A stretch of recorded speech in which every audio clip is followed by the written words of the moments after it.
Earlier, I did a video. I wasn't live, but I want to talk about it because I don't know if you've noticed, Walker. It's like the corporate media is painting a picture that Senator Elizabeth Warren has totally reinvented the wheel on all things grassroots fundraising, all things political revolution. It's like they've never heard of somebody in a couple years ago that did no private fundraisers, had an average donation of $27, and they're making it seem like she's revolutionary. Now, I got my issues with Warren. I've already said some of the viewers don't like it. Me personally, I would vote for her versus Trump. I'm not telling viewers what to do, but me personally, I don't think she's as bad as Hillary Clinton. I don't think she's as bad as Biden or Kamala Harris. But we're not there yet. She's not the nominee. I don't frankly think she will be the nominee. But I want to show one clip, and then Walker and I are going to respond to show you kind of this media narrative that's been happening the last few days about Elizabeth Warren. Bear with me, folks. She's also her fundraising haul. It's pretty extraordinary. And Steve, it does prove your point, something that you've said throughout this process, that yes, the bundlers are so important, the big money givers are so important, but just as important, these candidates' ability to raise a lot of money actually online. And Elizabeth Warren's numbers, boy, very dramatic because not only did she easily bypass Kamala Harris, but also Bernie Sanders. Who would have believed that several months ago? Yeah, Joe. Well, first, I think you were exactly right when you talked about the fact that people were paying attention to her on the campaign trail. And she did something that, honestly, I would not necessarily have predicted, which is she went kind of through the policy door. Her mantra was, I have a plan. Her famous refrain has become, I have a plan. She has a plan for everything. We may or may not like it or agree with it. But it seems that the public has bought into that idea that she is someone with ideas who's going to get things done. And secondly, to your other point about where the money came from, it is a fact that she raised this from individual donors. She's had something like 450,000 unique individual donors in this campaign. And just to put that in a frame of reference, as everyone I think knows, you needed 65,000 donors to get on the debate stage for the first debate. You need 130,000 to get it on the second debate. And so she has massively outperformed those criteria. And another factoid for you, her average donation was about $28. For Mayor Pete and for Biden, the average donation was about $49. And so obviously they were depending more on big money. The only one who was below her was actually Sanders at $18. So he still very much is getting that money from the people. But when you sum this all up, I think what you see now is that within that progressive wing of basically Sanders and Warren, it's clearly Warren who now has the momentum. You get the point there. That's Morning Joe, the cocktail crowd. What I found so interesting about that is they're making it seem, A, like she is doing something revolutionary. In fairness, I give credit. She has not done any private fundraisers that we know about. She's not taking Wall Street money, at least now. She said, general election, I might, because we don't want to unilaterally disarm. Yeah, this disarmament line, gotta love it. Right. They've been using that since, 2006? Right. I remember there was a Jon Stewart, he was talking about Nancy Pelosi and how, she was saying, we got to get money out of politics, and he had pointed out, oh, well, you took the most money of anybody. And she's like, yeah, but, it's bad for them. Right. And he compared it to ice cream, right? It's bad for them, but we know it's bad, so it's not bad for us, and that's what a crazy person says. Right. But I'm saying, Warren's not my first choice, but she did have a good second quarter. When I say second quarter, it's April, May, and June. So, but what I find so interesting is MSNBC, CNN, New York Times, they got a lot more resources than little old Jordan and status quo. So I said to myself, wait a minute. Yeah, Warren raised more money than Bernie, $1 million. In politics, that's not much. In real life, a lot. But what is the context of that? Not just Warren, but what is the context of, say, Mayor Pete raised more than Bernie these last 3 months? Wait, can we? One sec. Mayor Pete raised more money than Bernie the last 3 months. So did Biden. What is the context? So I looked at the information that Bernie Sanders' campaign had put out, and they hadn't put out how many individual donors Bernie Sanders had in the second quarter. And I thought, that's strange. I don't know if it was an oversight on their part or they chose not to, whatever. I reached out to their campaign because it hadn't been reported yet. How many individual donors did he have? Well, what do you know? When you actually reach out in journalism, you can really accomplish a lot of things. An assist to Ty, who made this wonderful graphic. So we got in the left column, Buttigieg, 24.8 million. If you have 50 fundraisers with He's Wall Street polling back at hats. 4% nationally, and he raised more than anyone else. How does a small town, and when I say small town, I mean Buttigieg is the mayor of a town with a population of like 100,000 people. How does a small town mayor, who nobody, by the way, is asking, is this person qualified to be president, having only been a small town mayor of a gentrifying town? But Walker, he talks He's so nicely. 4%. He talks so warmly and nicely. 4%. 4%, and he raises more than anybody else. I'm sorry, but that tells you, I think, in my mind, everything you need to know about his candidacy. Right there, it tells you who his donors are, what his mindset is when it comes to raising money, and how he's going to govern, because who the people are that he's surrounding himself with. Let's go through this because, I think as a journalist, it's kind of important, instead of pushing narratives, to just report actual numbers and facts. And I don't even think fundraising is the most important thing, but let's put it this way. Buttigieg, 24.8 million. Obviously, if you have 50 fundraisers with max donations as an entry fee, max donations meaning $2,800, you're going to make a lot of money. Same thing, Biden, a lot of big Wall Street fundraisers. I've been reporting on it. Others have been reporting on it. He basically told Wall Street, nothing's going to change if I'm president. Your standard of living will be great. It won't change, and you guys are patriots, and blah, blah, blah, blah, blah. Explicitly, not Right. basically. Right. Basically, I'm going to get demonetized for this. He basically sucked Wall Street's. So now we go through the numbers. If I could find it again. All right. Warren, 19.1 million. Sanders, 18 million. Harris, 12 million. So now the most important thing, which I don't know why Bernie's campaign didn't put this out, but I got it from them anyway. So Buttigieg, 294,000 donors, unique donors.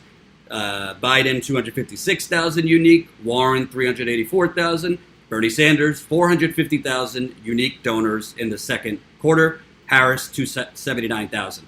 So you see a pattern. The people that are raising more from large donors are raising that money is being raised from fewer actual donors, but they're getting the most max donations. So, Buttigieg, Biden, Harris, that is not the makings of grassroots support. That's why their average donation is all higher, because they're getting more max donations. This is not what movement politics looks like. For when it comes, if you look at Buttigieg, if you look at Biden, if you look at Harris, that's not movement politics.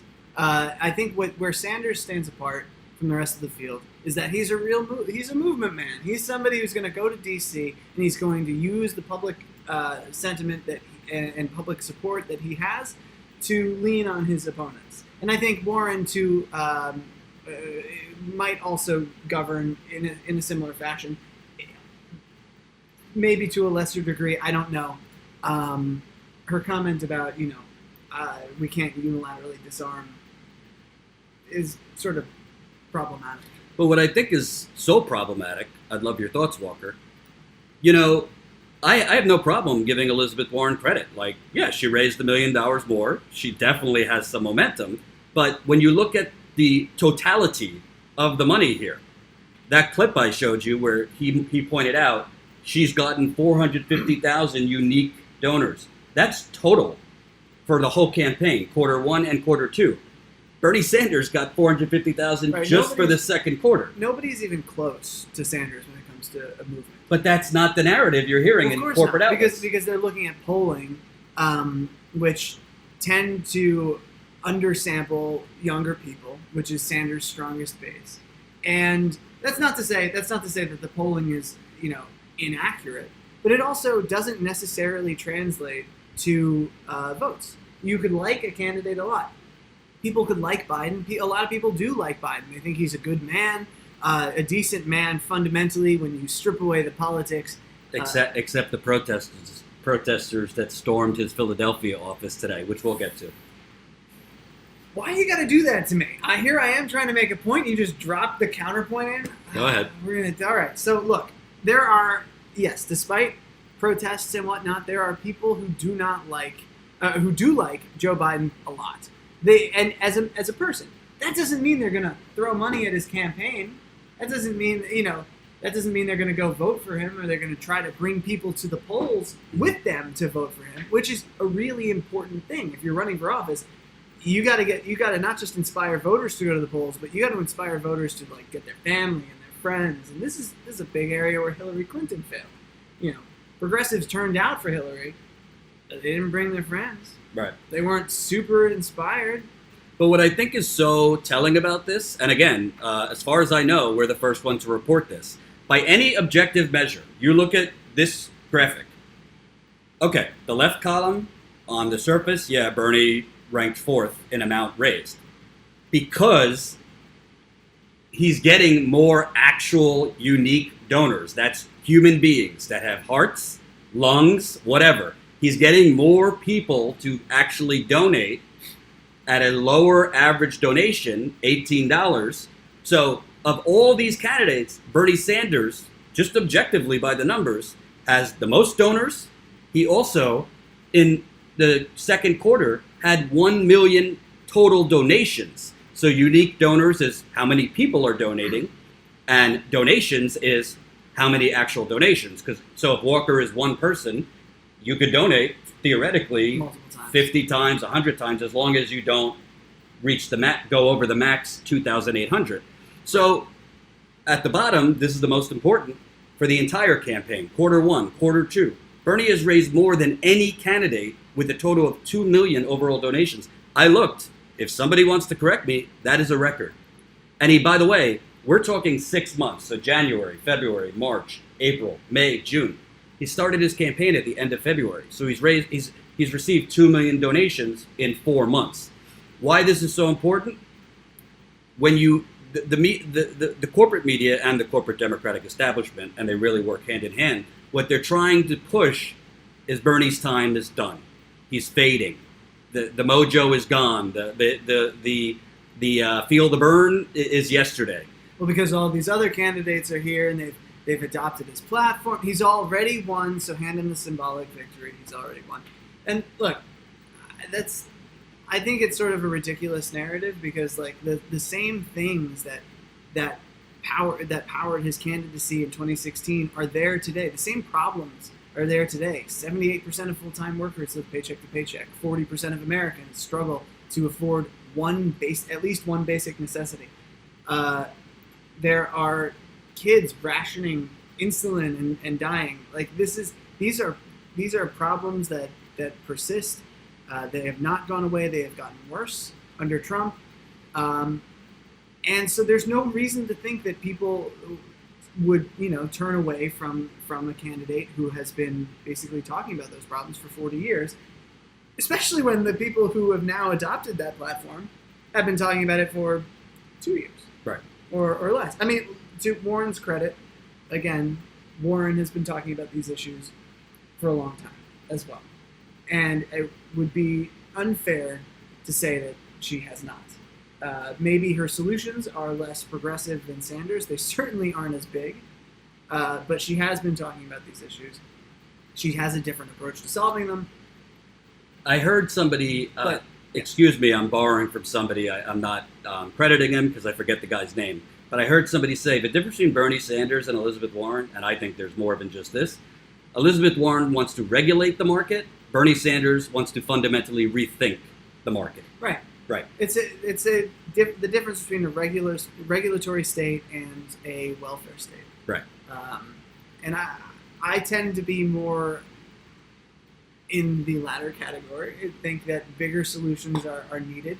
That doesn't mean that I'm not excited by the fact that the two candidates that seem, in my opinion, to have the most steam are two progressive candidates. I mean, Sanders and Warren, to me, have the most steam in this race. I could be wrong. I think Warren's support is not necessarily from capital P progressives. She's picking off some older elite establishment, traditional liberal voters.